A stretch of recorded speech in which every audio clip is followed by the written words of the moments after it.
Mister Bachchan cinema విషయానికి వస్తే హిందీలో అజయ్ దేవగన్ ఒక మంచి హిట్ ఇచ్చిన రైడ్ మూవీ ఎలా ఉందో దాని రీమేక్గా ఈ మూవీ అయితే నాకు అనిపించింది. ఇందులో మిస్టర్ బచ్చన్ అంటే అలియాస్ ఆనంద్ రవితేజ గారు నిజాయితీతో కూడిన పవర్ఫుల్ ఇన్కమ్ ట్యాక్స్ ఆఫీసర్. అక్రమంగా రూపొందించిన వ్యక్తుల నుంచి నల్లధనం వెలికి తీయడంలో దిట్ట అన్నమాట. సో అదే గ్రామంలో మాల్వాడి కులానికి చెందిన జిక్కి అంటే హీరోయిన్ తొలి చూపున ప్రేమలో పడతాడు. ఇద్దరి మధ్య రొమాన్స్ జరుగుతుంది. రొమాన్స్ కూడా పెద్ద అనిపించలేదు, అంటే ఆ ముద్దులు అందులో తప్ప అంతకుమించి అనిపించలేదు, అంటే ప్రేమను ఎక్కువ చూపించలేదు.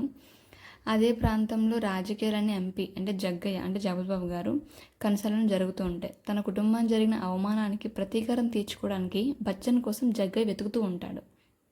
ఆ క్రమంలో జగ్గయ్య ఇంటిపై ఏకంగా బచ్చన్ ఇన్కమ్ ట్యాక్స్ రైడ్ తన టీంతో వస్తాడన్నమాట. అసలు ఆనంద్ పేరు మిస్టర్ బచ్చన్కి ఎలా మారింది? ఆదాయ పన్ను శాఖ దాడులను బచ్చన్ ఎలా నిర్వర్తించాడు? బచ్చన్పై అధికారులు ఎందుకు సంచలనం విధించాయి? జిక్కీతో బచ్చన్ ప్రేమలో ఎలా పడ్డాడు? వారిద్దరి మధ్య ఎలా పెళ్లి వరకు వెళ్ళింది? జగ్గయ్య ఇంట్లో ఐటీ రైడ్ల సమయంలో ఎలాంటి డ్రామా కొనసాగింది అనే ప్రశ్నలకి ఇవన్నీ దొరకాలంటే కనుక అంటే మన ఎంపీ జగ్గయ్య ఎత్తులకు బచ్చన్ ఎలాంటి పై ఎత్తులు వేశాడు?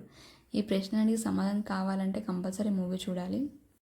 అసలు కథలో ఏం జరుగుతుందనే విషయం సాధారణ ప్రేక్షకుడికి కూడా అర్థమయ్యేలా స్క్రీన్ ప్లే ఉంటుంది.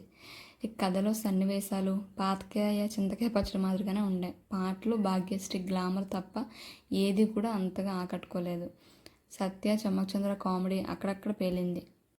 కొన్ని చోట్లయితే అసలు జగపతిబాబుకి రవితేజకి మధ్య సన్నివేశాలు చూస్తే పరమ బోరింగ్ అయితే నాకు అనిపించాయి. ఇక ఫస్ట్ హాఫ్ విషయానికి వస్తే సినిమాను మంచి యాక్షన్ కామెడీ ఎపిసోడ్తో బాగానే టేక్ ఆఫ్ చేశాడు హరీష్ శంకర్ గారు.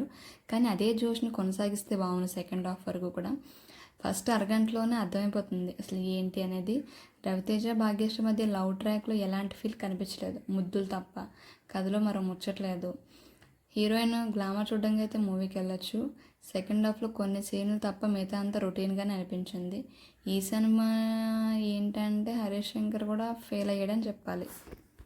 వీకెండ్స్ వచ్చిన మూవీల్లో మిస్టర్ బచ్చన్ ఒకటి, ఇస్మార్ట్ శంకర్ ఒకటి. సో డబుల్ ఇస్మార్ట్ శంకర్ నేను మళ్ళీ రివ్యూ చెప్తాను ఎలా ఉందనేది. సో ఈ మూవీ అయితే నేను ఖాళీగా ఉన్నాను, వెళ్ళి చూడాలి వీకెండ్ అంటే కనుక వెళ్ళి చూడండి, అదే నా సజెషన్. లేదు ఓటీటీకి వచ్చే వరకు నేను వెయిట్ చేస్తారంటే ఓటీటీలో కూడా చూడొచ్చు, అదే బెటర్, డబ్బులు మిగిలితే అనిపిస్తుంది. కానీ రవితేజ ఫ్యాన్స్ అయితే పక్కా వెళ్ళి చూస్తారు. రవితేజ యాక్టింగ్ అయితే ఎవ్రీ మూవీలాగే ఎరగదీస్తాడు. హీరోయిన్ కూడా యాక్టింగ్ ఓకే, గ్లామర్ అయితే కొంచెం బాగా చూపించింది కాబట్టి అయితే మూవీ అయితే ఓవరాల్గా చెప్పాలంటే బాగుంది, వన్ టైం వాచబుల్.